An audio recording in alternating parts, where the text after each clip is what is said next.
Hi everybody, welcome to Chemistry Zone Digital. My name is Ankur Goyal and you are at the right place if you really want to unlock your brain with the key to success in chemistry. Students, ये हमारा lecture number 3 है chemical kinetics का और before we actually go into the details of today's session मैं आपको एक quick revision करवाता हूं कि हमने पिछले 2 लेक्चर्स में क्या पढ़ा. As you might be remembering, जिन स्टूडेंट्स ने मेरे पिछले दोनों लेक्चर देखे हैं उन्हें आइडिया होगा कि केमिकल काइनेटिक्स में हमें किस बारे में पढ़ना है. I told you that chemical kinetics is basically that branch of science in which we deal with the rates of reaction and the factors that affects the rate of reaction. इस पूरे chapter में हमें actually ये समझना था कि rate of reaction word का मतलब क्या होता है, रेट ऑफ रिएक्शन किन फैक्टर्स पे डिपेंड करते हैं and what are the mechanism that controls the rate of reaction. तो बेसिकली रेट ऑफ रिएक्शन का मीनिंग तो मैं आपको बता चुका था कि rate of reaction implies the change in concentration of either reactant और product with respect to the time taken for that change. अगर आपको किसी भी रिएक्शन का रेट निकालना है तो आपको उस रिएक्शन में होने वाले चेंज इन कॉन्सेंट्रेशन को टाइम के रेस्पेक्ट में मेजर करना पड़ेगा. और ये चेंज इन कॉन्सेंट्रेशन रिएक्टेंट का भी होता है और प्रोडक्ट का भी हो सकता है. सो दैट्स व्हाई आप एक ही रिएक्शन के रेट को for the same reaction you can calculate the rate with respect to the change in concentration of its reactant और with respect to the change in concentration of its product. Second video lecture में मैंने आपको यह भी बताया था कि ये जो रेट ऑफ रिएक्शन होता है ये फर्दर 2 टाइप्स का होता है. Actually most of the reaction never proceed with a constant rate. ज्यादातर रिएक्शन आप देखेंगे स्टार्टिंग में तेज होते हैं और with the passage of time वो धीरे होते चले जाते हैं. Reaction generally proceed with a retarding rate. और क्योंकि रिएक्शन एक कांस्टेंट रेट से नहीं चलता, अलग अलग इंस्टेंट पे उसका रेट, उसकी स्पीड बदलती रहती है. सो दैट्स वाई हमें 2 टाइप के रेट डिफाइन करने पड़े, एक एवरेज रेट ऑफ रिएक्शन और एक instantaneous rate of reaction. Average rate तो ऑब्वियसली जब रिएक्शन पूरा हो जाएगा, जब कंप्लीट हो जाएगा, तब आपसे कोई पूछेगा कि ऑन एन एवरेज रिएक्शन किस रेट से हुआ. सो एवरेज रेट निकालने के लिए हमें अलग अलग इंस्टेंट पे बहुत सारे इंस्टेंटेनियस रेट्स निकालने पड़ते हैं. सपोज अगर रिएक्शन 1 घंटे तक चला तो हमें 5 मिनट बाद क्या रेट था, 10 मिनट बाद क्या रेट था, 15 मिनट बाद क्या रेट था. डिफरेंट इंटरवल्स पे अलग अलग रेट्स कैलकुलेट करेंगे और उन सब का एक मीन कैलकुलेट कर लेंगे, एक एवरेज निकाल लेंगे एंड विल से कि ऑन एन एवरेज रिएक्शन इस रेट पे चला. लेकिन instantaneous rate of a reaction is calculated during the occurrence of the reaction, during the progress of the reaction. मान लीजिए रिएक्शन अभी चल ही रहा है और अचानक से कोई आपसे पूछ ले कि बताइए एग्जैक्टली इस मोमेंट पे रिएक्शन का रेट क्या है. यह रिएक्शन हो भी गया तो भी आपसे कोई पूछ सकता है कि जब रिएक्शन चल रहा था तो 10 मिनट बाद रिएक्शन का रेट क्या था या 15 मिनट बाद रिएक्शन का रेट क्या था. तो इंस्टेंटेनियस रेट का मतलब होता है the rate of reaction at a specific time instant. और आपको यह बता दिया था मैंने पिछले लेक्चर में कि एवरेज रेट में जो चेंजेस होते हैं उन्हें हम डेल्टा से रिप्रेजेंट करते हैं, delta A by delta t या delta B by delta t, because delta represents a bigger and a wider change.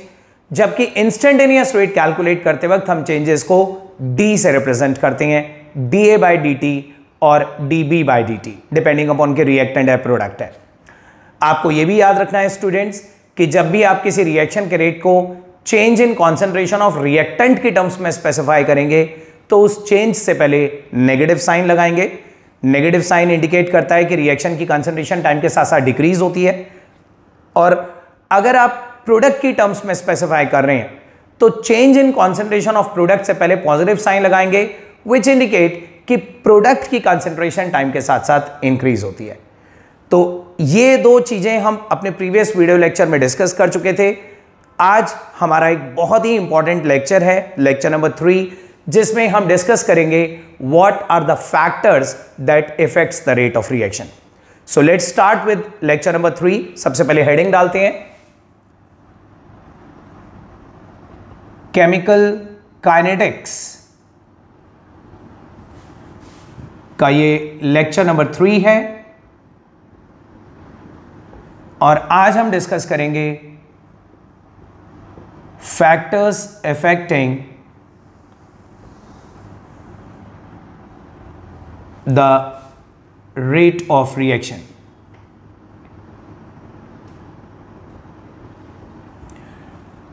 देखिए students, depending upon the nature of reaction, depending upon the physical state of reactants, whether the reactant being solid, liquid or gas, वैसे तो बहुत सारे factors होते हैं जो rate को control करते हैं, रेट को इफेक्ट करते हैं, लेकिन जनरली देखा गया है there are 6 main factors that effect almost every reaction. तो वो 6 फैक्टर्स कौन कौन से हैं ध्यान से देखिए। पहले मैं आपको एक लिस्ट बताता हूं। The rate of reaction depends upon the concentration of reactant. सबसे पहला फैक्टर है कंसंट्रेशन ऑफ रिएक्टेंट्स पे जरूर डिपेंड करेगा। फिर दूसरा फैक्टर है टेम्परेचर, टेम्परेचर पे भी रेट ऑफ रिएक्शन डिपेंड करता है। The third factor is nature of reactant and product, nature of reactant and product. Fourth factor is catalyst, बहुत इंपॉर्टेंट फैक्टर है बच्चों ये, कैटलिस्ट हम डिटेल में पढ़ेंगे। The fifth factor is surface area of reactants, surface area of reactants. And the last factor जो हम discuss करेंगे is presence of radiations, presence of radiations. तो basically there are 6 main factors that effect almost every reaction rate. लेकिन students ध्यान दीजिए, आज की class में हम नीचे वाले 4 फैक्टर्स डिस्कस करेंगे। मैं उसका रीजन बताता हूं। Actually the effect of concentration and the effect of temperature are very very detailed process. ये बहुत ही डिटेल्ड प्रोसेस हैं, डिस्क्रिप्टिव प्रोसेस हैं। इनमें हमें different type of derivations, mathematical treatment देखने हैं। तो ये दोनों प्रोसेस हम एट द एंड इलाबोरेशन के साथ डिस्कस करेंगे। लेकिन ये जो नीचे के 4 फैक्टर्स हैं ना बच्चों, nature of reactant and product, catalyst, surface area of reactant and the presence of radiation, इनमें हमें सिर्फ थ्योरेटिकल डिस्कशन करना है। तो आज की क्लास में हम पहले ये थ्योरेटिकल डिस्कशन वाले फैक्टर्स डिस्कस कर लेते हैं। ये पूरी एक क्लास में चारों फैक्टर्स प्रोबेबली डिस्कस हो जाने चाहिए। उसके बाद हम नेक्स्ट सेशंस में, अपने आने वाले अपकमिंग सेशंस में इन दोनों फैक्टर्स को डिटेल में डिस्कस करेंगे। तो let's start with our first factor to be discussed, the nature of reactant and product. सबसे पहले ये समझते हैं कि rate of any reaction nature of reactant and product पे कैसे डिपेंड करता है। And the most important thing is that कि नेचर ऑफ रिएक्टेंट या नेचर ऑफ प्रोडक्ट वर्ड का मतलब भी क्या होता है। व्हेन वी से नेचर, तो नेचर का मतलब क्या है, नेचर में हमें क्या देखना है। तो सबसे पहला factor that we are going to discuss is nature of reactant and product, nature of reactants and products. And इसमें एक और बहुत इंपॉर्टेंट चीज मैं आपको क्लियर करूंगा। कई बार स्टूडेंट्स के माइंड में मिसकंसेप्शन होता है कि ए से हमें बी बनाना है, ए हमारा रिएक्टेंट है, बी प्रोडक्ट है, बी तो बना रहे हैं। तो कई बार स्टूडेंट्स को लगता है कि बी तो हमें बनाना है, तो फिर प्रोडक्ट के नेचर पे रिएक्शन का रेट कैसे डिपेंड करेगा। रिएक्शन का रेट तो एक्चुअली उस पर डिपेंड करना चाहिए जो हम लेकर चल रहे हैं, रिएक्टेंट की नेचर पे डिपेंड करना चाहिए। बट स्टूडेंट्स माइंड इट, जितना कोई भी रिएक्शन का रेट रिएक्टेंट की नेचर पे डिपेंड करता है ना, उतना ही प्रोडक्ट की नेचर पे भी डिपेंड करता है। वो आज हम इस फैक्टर में क्लियर करेंगे। तो लेट्स फाइंड आउट कि नेचर में देखा क्या जाता है। सबसे पहले बच्चों अपने माइंड में ये सोचिए कि व्हाट इज अ रिएक्शन। एक रिएक्शन वर्ड को आप डिफाइन कैसे कर सकते हो। कोई आपसे पूछे रिएक्शन वर्ड का मतलब क्या है, तो क्या आप ये एडमिट करते हैं, डू यू ऑल एग्री कि a reaction is a chemical process, it may be a physical process as well. A chemical reaction is a process in which the old bonds are broken and the new bonds are formed. आप ये मानते हैं ना कि किसी भी reaction में, किसी भी केमिकल रिएक्शन में एक बेसिक चीज यही होती है कि रिएक्टेंट के पुराने बॉन्ड टूटते हैं और प्रोडक्ट के नए बॉन्ड बनते हैं। और इनफैक्ट जब तक रिएक्टेंट के पुराने बॉन्ड टूट नहीं जाते तब तक प्रोडक्ट के नए बॉन्ड बन भी नहीं सकते। तो during any chemical reaction the old bonds are broken and the new bonds are formed. For example, अगर हम एक सिंपल सा रिएक्शन कंसीडर करें, H2 plus I2 gives 2HI, तो इसमें H और H के बीच का पुराना बॉन्ड हमें ब्रेक करना पड़ेगा। इधर आयोडीन में I और I के बीच का पुराना बॉन्ड ब्रेक करना पड़ेगा, तब जाके हम H और I के बीच का नया बॉन्ड डेवलप कर पाएंगे। तो during any chemical reaction the old bonds are needed to be broken and once the old bonds are broken तभी हम नए बॉन्ड्स फॉर्म भी कर सकते हैं। तो सोचिए कि अगर किसी भी रिएक्शन में पुराने बॉन्ड तोड़ने होते हैं, नए बॉन्ड बनाने होते हैं, तो क्या आपको नहीं लगता कि rate of reaction will depend upon the bond dissociation energies of these reactant as well as product. Rate of reaction reactant as well as product दोनों की बॉन्ड एनर्जी पर डिपेंड करेगा। अगर इमेजिन करो रिएक्टेंट के पुराने बॉन्ड बहुत strong है and they need very high energy to be broken, they require very high energy, तो फिर इन्हें तोड़ने में टाइम लगेगा, ज्यादा एनर्जी लगेगी, ऐसा रिएक्शन धीरे धीरे चलेगा। लेकिन अगर रिएक्टेंट के पुराने बॉन्ड ऑलरेडी वीक हैं और वो थोड़ी सी भी एनर्जी से बहुत जल्दी टूट जाते हैं, तो फिर हमारे रिएक्टेंट जल्दी डिकम्पोज हो जाएंगे, तो प्रोडक्ट की तरफ भी जल्दी शिफ्ट हो जाएंगे। वही चीज हम प्रोडक्ट के लिए भी कह सकते हैं। प्रोडक्ट में हम ये कह सकते हैं कि प्रोडक्ट का बॉन्ड अगर बहुत स्ट्रांग है, जो भी बॉन्ड हमने नए बनाए प्रोडक्ट में, if those bonds are very strong, तो प्रोडक्ट स्टेबल होगा, और अगर प्रोडक्ट स्टेबल होगा तो फिर वो जल्दी बनेगा, because everything in this universe tends to move towards stability.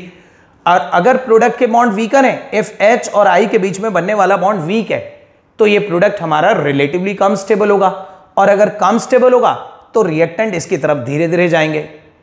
तो ये याद रखिए स्टूडेंट, नेचर वर्ड से हमारा मतलब ये नहीं है कि हमारा रिएक्टेंट सॉलिड है, लिक्विड है या गैस है, या वो हाईली रिएक्टिव है या लेस रिएक्टिव है। नेचर से हमारा मतलब है कि पुराने और नए बॉन्ड्स की बॉन्ड एनर्जी क्या है, बॉन्ड स्ट्रेंथ क्या है, उन्हें ब्रेक करने में कितना टाइम लगेगा। So if the bond energy of the reactant is very high, then the rate of reaction will be slow. But if the bond dissociation energy of the reactant is very less, अगर reactant की bond dissociation energy बहुत less है, तो reactant जल्दी टूट जाएंगे और the rate of reaction will be fast. वही चीज हम प्रोडक्ट के लिए भी बोल सकते हैं।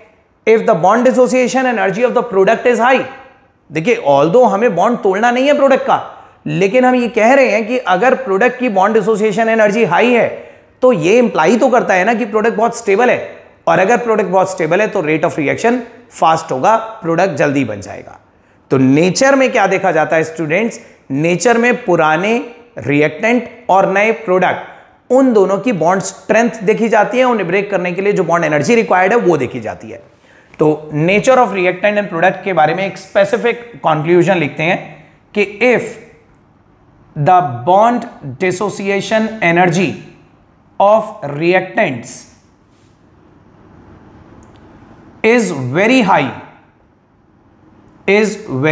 हाई, पुराने बॉन्ड जो हैं अगर उनको तोड़ने के लिए बहुत ज्यादा एनर्जी लगती है, टाइम लगता है, तो if the bond energy of the reactant is very high, it implies the rate of reaction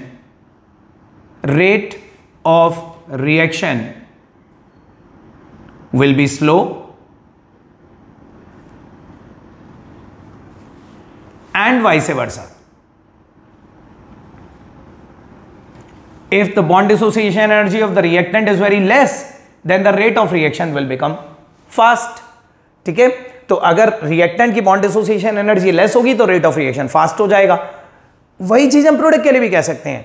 if the bond dissociation energy of the product is very high, then the rate of reaction will be fast, and if the bond dissociation energy of the product is very less, then the rate of reaction will be slow. So that was a very short factor.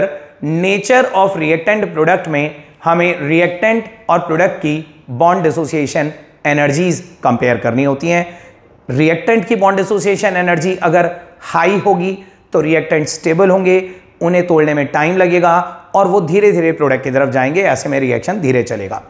But अगर product की bond dissociation energy high हुई तो product बहुत stable होगा, और stability की तरफ कोई भी चीज जल्दी जाती है तो ऐसे में रिएक्टेंट भी प्रोडक्ट की तरफ जल्दी शिफ्ट हो जाएंगे। सो आई होप आपको पहला फैक्टर क्लियर है, nature of reactant and product. Now let's move on to our second factor, जो बहुत ही डिटेल्ड और डिस्क्रिप्टिव फैक्टर है, द इफेक्ट ऑफ कैटलिस्ट। अब हम ये देखेंगे कैटलिस्ट का क्या रोल होता है एक रिएक्शन रेट पे। Second factor is catalyst. बच्चों, इससे पहले कि हम कैटलिस्ट का इफेक्ट देखें, ये समझें कि कैटलिस्ट एक्चुअली करता क्या है, रिएक्शन को किस तरह से गवर्न करता है, उससे पहले कैटलिस्ट वर्ड का मतलब वो डिस्कस करते हैं। आई होप आप लोगों को मालूम होगा कि catalyst is a chemical substance which alters the rate of a reaction without itself getting consumed during the reaction or without itself undergoing any permanent change at the end of the reaction. देखिए, ये तो आप सभी लोगों ने पढ़ा होगा lower classes में कि कैटलिस्ट एक ऐसा केमिकल सब्सटेंस होता है जो at the end of the reaction recover हो जाता है, उतनी ही अमाउंट में रिकवर हो जाता है और बिना किसी केमिकल चेंज अंडरगो करे वैसा का वैसा रिकवर हो जाता है.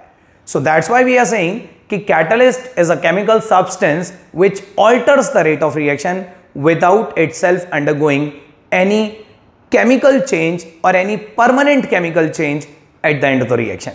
So catalyst की definition भी mention कर देता हूं. Catalyst is a chemical substance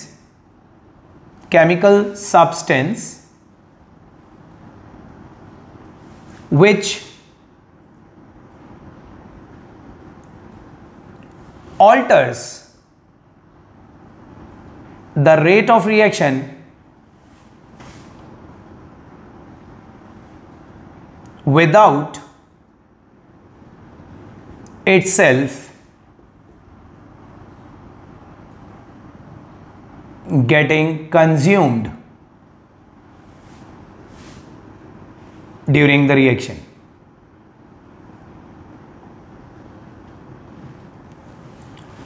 तो कैटलिस्ट एक ऐसा केमिकल सब्सटेंस है जो रिएक्शन के रेट को ऑल्टर करता है. मैंने ऑल्टर वर्ड क्यों लिखवाया है? ऑल्टर इसलिए क्योंकि कैटलिस्ट रिएक्शन के रेट को इंक्रीज भी कर सकता है और कैटलिस्ट रिएक्शन के रेट को डिक्रीज भी कर सकता है. So catalyst is a chemical substance which alters the rate of reaction without itself undergoing any chemical change या without itself getting consumed during the reaction. अब देखिए, सबसे पहले कैटलिस्ट जनरली दो टाइप्स के होते हैं, टू टाइप्स. एक होते हैं पॉजिटिव कैटलिस्ट और एक होते हैं negative catalyst.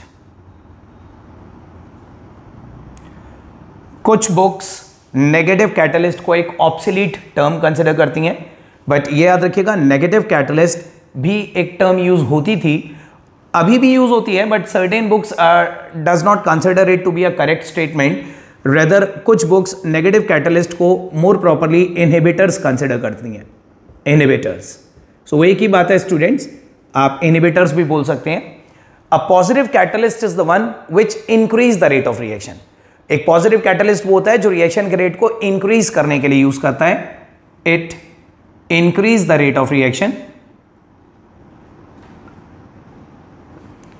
And a negative catalyst is the one which is use to retard the rate of reaction, which is use to decrease the rate of reaction. Retards the rate of reaction.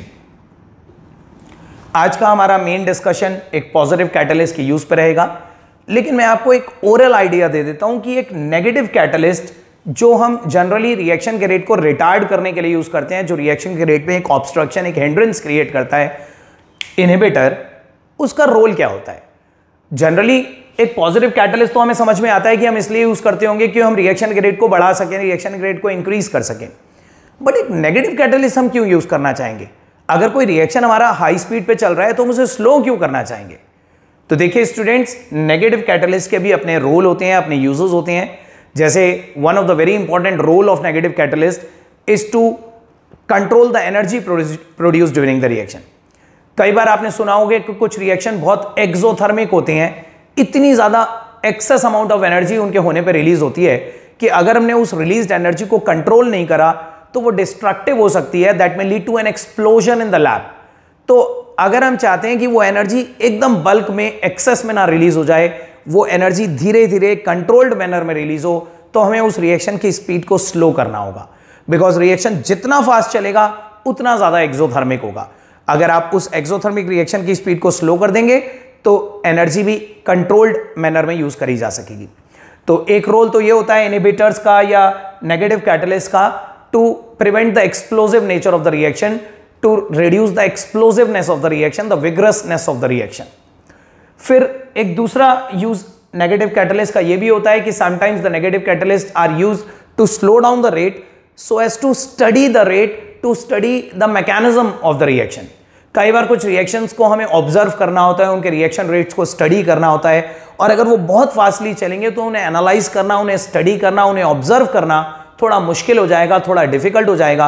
लेकिन अगर वो धीरे धीरे gradually आगे follow होंगे, धीरे धीरे slow pace पे चलेंगे, तो ऐसे रिएक्शंस को हम इजीली स्टडी कर पाएंगे, इजीली ऑब्जर्व कर पाएंगे। तो बेसिकली रिएक्शन रेट्स को स्टडी करने के लिए, रिएक्शंस को ऑब्जर्व करने के लिए भी हम कई बार इनहिबिटर्स यूज करते हैं। और एक तीसरा सबसे वाइड यूज नेगेटिव कैटलिस्ट का, इनहिबिटर्स का होता है to increase the life time of a reactant. कई बार आपको पता होगा कि कुछ रिएक्टेंट होते हैं वो ग्रेजुअली डिकम्पोजिशन की तरफ जाते हैं। कुछ चीज़ों का लाइफ स्पैन बहुत कम होता है, वो 2 या 3 दिन तक ही रह सकती हैं, 2-3 दिन बाद वो डिकम्पोज हो जाती हैं। जैसे hydrogen peroxide spontaneously decompose to water and oxygen. Hydrogen peroxide का लाइफ स्पैन बहुत कम होता है, लेकिन ऐसी चीज़ों में अगर हम इनहिबिटर्स या नेगेटिव कैटलिस्ट डाल दें तो वो उनके डिकम्पोजिशन रेट को स्लो कर देते हैं और कंपाउंड के लाइफ स्पैन को बढ़ा देते हैं। बेसिकली इन सिंपल टर्म्स आप इन्हें प्रिजर्वेटिव्स बोल सकते हो, स्टेबलाइजर्स बोल सकते हो। कोई चीज अनस्टेबिलिटी की तरफ जा रही थी, डिस्टेबलाइजेशन की तरफ जा रही थी, डिकम्पोजिशन की तरफ जा रही थी, उसमें हमने थोड़ा सा स्टेबलाइजर ऐड कर दिया, थोड़ा सा प्रिजर्वेटिव ऐड कर दिया, तो अब उसका लाइफ स्पैन बढ़ गया, उसकी शेल्फ लाइफ बढ़ गई, अब वो ज्यादा दिनों तक चल पाएगी। सो नेगेटिव कैटलिस्ट का भी अपना ही रोल होता है, बट आज के एक सेशन में हम पॉजिटिव कैटलिस्ट का रोल डिस्कस करेंगे। हम ये देखेंगे कि एक पॉजिटिव कैटलिस्ट ऐसा क्या करता है कि वो रिएक्शन के रेट को इंक्रीज कर देता है। अब ऑब्वियसली अगर आप ये पता लगाना चाहते हैं कि एक पॉजिटिव कैटलिस्ट ने रिएक्शन के रेट को इंक्रीज कैसे कर दिया, तो firstly you need to know the root cause कि कोई भी रिएक्शन बिना कैटलिस्ट के स्लो ही क्यों चल रहा था, हमें कैटलिस्ट यूज करने की जरूरत ही क्यों पड़ी। कैटलिस्ट तो हम तब यूज करेंगे ना स्टूडेंट्स जब रिएक्शन स्लो चल रहा होगा, उसे तेज करने के लिए हम पॉजिटिव कैटलिस्ट यूज करेंगे। तो firstly we need to find out कि रिएक्शन धीरे क्यों चलता है। और अगर आप ये समझना चाहते हैं कि कोई भी रिएक्शन धीरे क्यों चलता है, तो आपको एक बहुत इंपॉर्टेंट कॉन्सेप्ट समझना पड़ेगा एक्टिवेशन एनर्जी का। You need to understand the concept of activation energy. बहुत ही इंपॉर्टेंट टर्म है। देखिए, सपोज कीजिए reactants are being converted to product. किसी भी रिएक्शन में यही होता है कि रिएक्टेंट प्रोडक्ट की तरफ जाते हैं, लेकिन ये याद रखिएगा बच्चों, किसी भी रिएक्शन में 100% ऑफ द रिएक्शन में जब भी कोई रिएक्टेंट ए प्रोडक्ट बी की तरफ जाता है ना, तो वो सीधे नहीं चला जाता। हमेशा ये याद रखिएगा, ड्यूरिंग एनी रिएक्शन रिएक्टेंट को प्रोडक्ट की तरफ पहुंचने से पहले एक हाई एनर्जी इंटरमीडिएट तक पहुंचना होता है, आई। इससे पहले कि ये रिएक्टेंट प्रोडक्ट की तरफ पहुंच पाते, रिएक्टेंट को पहले उस इंटरमीडिएट तक जाना होगा, और एक बार ये इंटरमीडिएट बन गया तो इस इंटरमीडिएट से स्पॉन्टेनियसली प्रोडक्ट तक रिएक्शन अपने आप आ जाएगा। तो किसी भी रिएक्टेंट को प्रोडक्ट की तरफ पहुंचाने से पहले हमें एक हाई एनर्जी इंटरमीडिएट तक पहुंचाना पड़ता है, and that high energy intermediate is also known as the transition state of the reaction और the activated complex. Intermediate activated complex तक पहुंचाने के लिए रिएक्टेंट को जो भी एनर्जी चाहिए होगी उसी को हम एक्टिवेशन एनर्जी बोलेंगे। Activation energy is the minimum energy which must be possessed by the reactant in order to get shifted towards that high energy intermediate, जिसे हम एक्टिवेटेड कॉम्प्लेक्स भी बोलते हैं। एक्टिवेटेड कॉम्प्लेक्स के बारे में याद रखिए, एक्टिवेटेड कॉम्प्लेक्स एक हाई एनर्जी इंटरमीडिएट होता है, high energy intermediate which possess the partial characteristics of both reactant as well as product। याद रखिएगा बच्चों, ये जो रिएक्टेंट और प्रोडक्ट के बीच में एक हाई एनर्जी इंटरमीडिएट बनता है ना, जिसे आप एक ट्रांजिशन स्टेट भी बोलते हो, कई बार एक्टिवेटेड कॉम्प्लेक्स भी बोलते हो। ये एक्टिवेटेड कॉम्प्लेक्स ना कंप्लीटली रिएक्टेंट के स्ट्रक्चर और उसकी प्रॉपर्टी को पोजेस करता है, ना ही ये कंप्लीटली प्रोडक्ट के स्ट्रक्चर या प्रोडक्ट की प्रॉपर्टीज को पोजेस करता है, बल्कि ये एक बीच की ट्रांजिशन स्टेट एग्जिबिट करता है। ये पार्शियली रिजेंबल करता है रिएक्टेंट के स्ट्रक्चर से और पार्शियली रिजेंबल करता है प्रोडक्ट के स्ट्रक्चर से। इसका स्ट्रक्चर रिएक्टेंट और प्रोडक्ट दोनों से पार्शियली रिजेंबल करता है।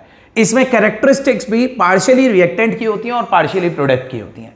ना ये 100% रिएक्टेंट की तरफ है, ना ये 100% प्रोडक्ट की तरफ है। It is exactly somewhere between reactant and product. तो ये याद रखिए, किसी भी रिएक्शन में रिएक्टेंट जब भी प्रोडक्ट की तरफ जाते हैं ना, तो रिएक्टेंट कभी सीधे प्रोडक्ट की तरफ नहीं चले जाते। रिएक्टेंट को प्रोडक्ट की तरफ जाने से पहले एक हाई एनर्जी इंटरमीडिएट तक जाना होता है। First they need to go to a higher energy state, और एक बार जब रिएक्टेंट उस हाई एनर्जी स्टेट पे पहुंच जाते हैं तो उस हाई एनर्जी स्टेट से स्पॉन्टेनियसली स्लाइड कर जाता है प्रोडक्ट की तरफ रिएक्शन। तो बेसिकली किसी भी रिएक्शन को आधा हमें करना होता है, बाकी का आधा तो वो स्पॉन्टेनियस होता है। और उस आधे रिएक्शन को करने के लिए रिएक्टेंट को उस हाई एनर्जी इंटरमीडिएट तक पहुंचाने के लिए जो एनर्जी चाहिए ना, वही एक्टिवेशन एनर्जी होती है। So activation energy is the minimum energy which must be possessed by the reactant in order to get shifted towards the product. Product की तरफ इसलिए हम बोल रहे हैं, जाना तो एक्चुअली यहीं तक है, इंटरमीडिएट तक, लेकिन इंटरमीडिएट के बाद आगे प्रोडक्ट तक का जो सफर होता है ना, जो रूट होता है इंटरमीडिएट टू प्रोडक्ट, वो स्पॉन्टेनियस होता है, उसमें हमें कोई एनर्जी नहीं देनी पड़ती। तो एक्टिवेशन एनर्जी वो मिनिमम एनर्जी है जो रिएक्टेंट के पास होनी चाहिए अगर वो उस रिएक्शन को प्रोडक्ट फेवर बनाना चाहते हैं। अगर मान लीजिए किसी रिएक्शन की एनर्जी, एक्टिवेशन एनर्जी है 10 जूल और रिएक्टेंट के पास 10 जूल से कम है, तो फिर ऐसा रिएक्शन बहुत धीरे धीरे चलेगा, ठीक है, क्योंकि रिएक्टेंट के लिए बड़ा मुश्किल हो जाएगा उस एक्टिवेशन एनर्जी बैरियर को अचीव करना, उसे क्रॉस करना। एक्टिवेशन एनर्जी एक बैरियर की तरह है और रिएक्टेंट जितना इजीली उस बैरियर को क्रॉस कर पाएंगे उतना इजीली वो प्रोडक्ट की तरफ शिफ्ट हो जाएंगे। लेकिन अगर ये बैरियर बहुत हाई हो गया तो रिएक्टेंट को उस बैरियर को क्रॉस करना ही मुश्किल हो जाएगा, और अगर उस बैरियर तक पहुंचना मुश्किल हुआ तो अल्टीमेटली प्रोडक्ट तक का सफर मुश्किल हो जाएगा, प्रोडक्ट तक का जो रेट ऑफ रिएक्शन है वो स्लो हो जाएगा। स्टूडेंट्स, इसे मैं आपको ग्राफिकली समझाता हूं, ग्राफिकली ये कॉन्सेप्ट आपको और अच्छी तरह क्लियर हो जाएगा। देखिए, activated complex as well as activation energy का जो कॉन्सेप्ट है वो एक पोटेंशियल एनर्जी डायग्राम के थ्रू बहुत अच्छी तरह समझा जा सकता है। और जब आप ये ग्राफ समझ जाओगे उसके बाद मैं आपको एक्चुअली कैटलिस्ट का रोल बताऊंगा। Let us consider this coordinate axis, जिसमें हमने वाई एक्सिस पे प्लॉट करा हुआ है पोटेंशियल एनर्जी,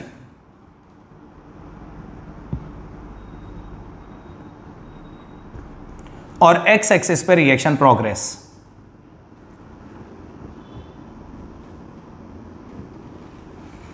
इमेजिन करो this is the energy level of reactant.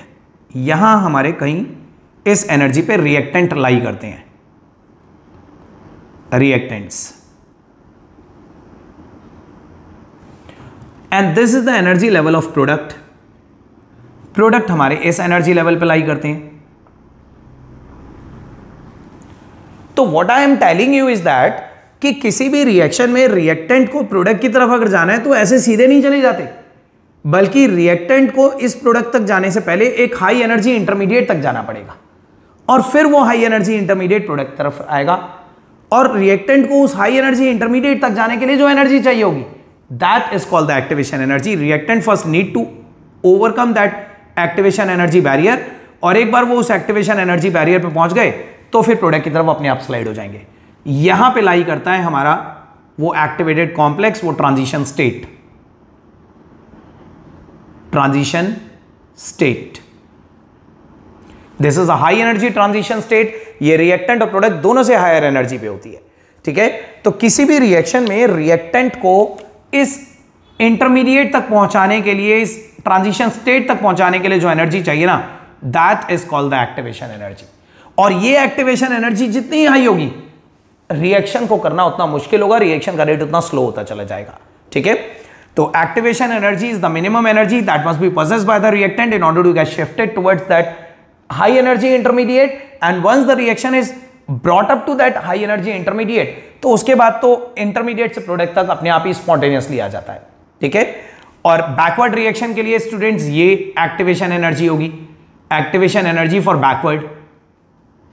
अगर कोई मान लीजिए रिवर्सिबल रिएक्शन है जो पीछे भी आ सकता है, तो उसके लिए प्रोडक्ट से इस ट्रांजिशन स्टेट तक की एनर्जी, बैकवर्ड एनर्जी, वो एक्टिवेशन एनर्जी होगी। और ये फॉरवर्ड रिएक्शन की एक्टिवेशन एनर्जी है, मैं एफ लिख देता हूं इसके नीचे। So this is the activation energy of forward reaction. And at the same time ये भी याद रखिए, ये रिएक्टेंट का एनर्जी लेवल था, ये प्रोडक्ट का एनर्जी लेवल था। रिएक्टेंट और प्रोडक्ट के एनर्जी लेवल का जो गैप होता है वही होता है delta H R, enthalpy change of reaction. So I hope activation energy का कॉन्सेप्ट आपको क्लियर है। ये बात हमेशा याद रखिए कि किसी भी रिएक्शन में रिएक्टेंट को प्रोडक्ट की तरफ भेजने के लिए सीधा एक रूट फॉलो नहीं करा जाता, बल्कि रिएक्टेंट प्रोडक्ट की तरफ पहुंचने से पहले एक हाई एनर्जी इंटरमीडिएट तक पहुंचते हैं और वो high energy intermediate spontaneously break down हो जाता है प्रोडक्ट में, और उस इंटरमीडिएट तक पहुंचने के लिए जो एनर्जी चाहिए that is called the activation energy. अब आप ये समझ गए स्टूडेंट्स की अगर ये एक्टिवेशन एनर्जी बहुत हाई होगी तो फिर रेट ऑफ रिएक्शन स्लो होगा, क्योंकि उस बैरियर तक जब तक रिएक्शन नहीं पहुंचेगा तब तक प्रोडक्ट की तरफ नहीं जाएगा। और अगर ये एक्टिवेशन एनर्जी ही कम होगी तो रिएक्टेंट इसे जल्दी क्रॉस कर पाएंगे और प्रोडक्ट की तरफ भी जल्दी चला जाएगा। तो ऐसे रिएक्शन स्लो होते हैं जिनकी एक्टिवेशन एनर्जी हाई होती है। The reactions with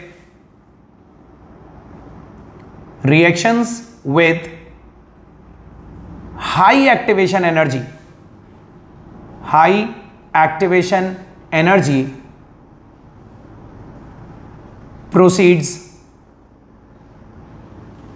slowly। जो रिएक्शन हाई एक्टिवेशन एनर्जी से प्रोसीड करते हैं, जो हाई एक्टिवेशन एनर्जी पजेस करते हैं, वो स्लोली प्रोसीड करते हैं। अब समझते हैं कि कैटलिस्ट का क्या रोल होता है। अगर किसी रिएक्शन की एक्टिवेशन एनर्जी हाई भी है तो कैटलिस्ट उस रिएक्शन को फास्टन अप कैसे कर देता है। तो ये याद रखिए student, catalyst act as a guide during the reaction. अब गाइड का मतलब मैं एग्जांपल देके बताता हूं स्टूडेंट्स। आप इमेजिन कीजिए कि आप अपने घर से किसी प्लेग्राउंड तक जाते हैं, किसी पार्क तक जाते हैं, या अपने घर से स्कूल जाते हैं रोज। तो अगर आप अपने घर से स्कूल जिस रास्ते से रोज जाते हैं, जो रूट आप फॉलो करते हैं, आपको लगता है कि वही सबसे छोटा रास्ता है, वही एक शॉर्टकट है, एंड उस रास्ते से जाने में आपको सपोज 15 मिनट लगते हैं। लेकिन आपको एक दिन एक गाइड मिलता है। एक गाइड इज अ पर्सन जिसको शॉर्टकट्स मालूम होते हैं। जब आप कहीं टूरिस्ट प्लेसेस पे जाते हैं तो वहाँ आपको गाइड मिलते हैं जो उस टूरिस्ट प्लेसेस के बारे में सब कुछ बताते हैं। तो उसी तरह का एक गाइड से इमेजिन कर लीजिए कि आप रोज अपने घर से स्कूल एक स्पेसिफिक रूट को फॉलो करते हुए जाते थे, 15 मिनट लगते थे आपको उस रास्ते से जाने में, और आपको लगता था यही एक शॉर्टकट है। लेकिन एक दिन आपको स्कूल जाते वक्त एक गाइड मिलता है, and the guide tells you कि आप इतने लंबे रास्ते से क्यों जा रहे हो, इस रास्ते से आपको 15 मिनट लगते हैं, why not you follow a shortcut. वो उस दिन आपको एक नया रास्ता बताता है जो आपने कभी पहले देखा ही नहीं था। आपके घर से स्कूल जाने का एक नया रास्ता, जिस रास्ते से वो गाइड आपको लेकर गया तो आप 5 मिनट में ही स्कूल पहुंच गए। तो बेसिकली उस गाइड ने आपके घर से स्कूल जाने तक का रास्ता, उसका टाइम शॉर्ट कर दिया। ठीक है, पहले आप जो ड्यूरेशन 15 मिनट में कवर कर पा रहे थे, जो डिस्टेंस आप 15 मिनट में कवर कर पा रहे थे, वही घर से स्कूल तक का डिस्टेंस अब आप उस गाइड की हेल्प से 5 मिनट में कैरी आउट कर पा रहे हो। तो वो गाइड बेसिकली आपका कैटलिस्ट है। और इस गाइड ने क्या करा, आपकी डेस्टिनेशन चेंज नहीं करी, आपको अभी स्कूल ही पहुंचा रहा है, लेकिन आपके उस डेस्टिनेशन तक पहुंचने तक का रूट उसने शॉर्टर कर दिया। उसने एक ऑल्टरनेटिव पाथवे प्रोवाइड कर दिया to make your process faster. तो ये याद रखिएगा, कैटलिस्ट भी एक रिएक्शन में ऐसा ही रोल प्ले करता है। Catalyst act as a guide in a reaction जिस मैकेनिज्म के थ्रू कैटलिस्ट की एब्सेंस में, ध्यान से सुनिए स्टूडेंट्स, कैटलिस्ट की एब्सेंस में रिएक्शन जिस मैकेनिज्म के थ्रू प्रोडक्ट की तरफ जा रहा था, उस मैकेनिज्म का एक्टिवेशन एनर्जी बैरियर हाई था। लेकिन जब आप कैटलिस्ट की प्रेजेंस में इस रिएक्शन को करोगे तो catalyst will provide an alternative pathway of lower activation energy to the reaction. Catalyst उसी एग्जिस्टिंग मैकेनिज्म की एक्टिवेशन एनर्जी को कम नहीं करता, बल्कि कम एक्टिवेशन एनर्जी वाला एक ऑल्टरनेटिव पाथवे, एक ऑल्टरनेटिव मैकेनिज्म प्रोवाइड कर देता है। अगर ये एक्टिवेशन एनर्जी थी इन एब्सेंस ऑफ कैटलिस्ट, तो जब आप कैटलिस्ट की प्रेजेंस में यही रिएक्शन करोगे ना, तो कैटलिस्ट की प्रेजेंस में अब एक्टिवेशन एनर्जी यहां कहीं लाई करेगी और आप प्रोडक्ट की तरफ जल्दी पहुंच जाओगे। कैटलिस्ट के प्रेजेंस में जो मैकेनिज्म आपको बताया जाएगा, उस मैकेनिज्म का इंटरमीडिएट, उस मैकेनिज्म की ट्रांजिशन स्टेट यहां पे लाई करेगी। Transition state in presence of catalyst.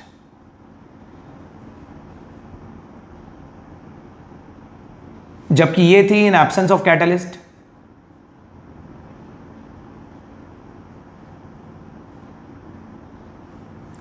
So this is very important students. तो ये याद रखिए स्टूडेंट्स, कैटलिस्ट एक गाइड का काम करता है, कैटलिस्ट एक शॉर्टकट प्रोवाइड करने का काम करता है एक रिएक्शन में। रिएक्शन कैटलिस्ट की एब्सेंस में जिस मैकेनिज्म को फॉलो कर रहा था, उस मैकेनिज्म का एक्टिवेशन एनर्जी बैरियर बहुत हाई था और उस एक्टिवेशन एनर्जी बैरियर को अचीव करने में रिएक्टेंट को बहुत प्रॉब्लम आ रही थी, बहुत टाइम लग रहा था, इसलिए रिएक्शन धीरे चल रहा था। लेकिन कैटलिस्ट ने उस एक्टिवेशन एनर्जी को कम नहीं करा, बल्कि कम एक्टिवेशन एनर्जी वाला एक ऑल्टरनेटिव पाथवे प्रोवाइड कर दिया। ये याद रखिए, उसी एग्जिस्टिंग मैकेनिज्म की एक्टिवेशन एनर्जी को कम नहीं करा जा सकता। हर मैकेनिज्म की एक फिक्स्ड एक्टिवेशन एनर्जी होती है। कैटलिस्ट एक ऑल्टरनेटिव पाथवे, एक ऑल्टरनेटिव मैकेनिज्म ऐसा प्रोवाइड कर देता है रिएक्शन को, जिसमें एक्टिवेशन एनर्जी ही कम रिक्वायर्ड होती है और रिएक्टेंट उस बैरियर को बहुत इजीली क्रॉस करके जल्दी प्रोडक्ट की तरफ शिफ्ट हो जाते हैं। तो in very simple terms, ultimately हमारा फाइनल कंक्लूजन ये है कि एक positive catalyst increases the rate of reaction by providing an alternative pathway of lower activation energy to the reaction. So I hope students आपको कैटलिस्ट वाला factor भी clear है। So आज के इस सेशन में हम यही दो फैक्टर्स डिस्कस करेंगे। हमने पहला फैक्टर डिस्कस करा the nature of reactant in product, जिसमें मैंने आपको बताया कि during any reaction the old bonds are broken and the new bonds are formed. तो डेफिनेटली रेट ऑफ रिएक्शन पुराने और नए बॉन्ड्स की बॉन्ड एनर्जी पर डिपेंड करेगा। If the bond association energy of the reactant is very high, then the rate of reaction will be slow, while if the bond association energy of the product is very high, then the rate of reaction would be fast. और catalyst के effect में हमने ये देखा कि एक positive catalyst increases the rate of reaction by providing an alternative pathway of lower activation energy to the reaction. So students, these are the two factors जो आज हमने डिस्कस करे। अगले अपकमिंग सेशन में हम रिमेनिंग फैक्टर्स डिस्कस करेंगे। Till then, have a good day, bye.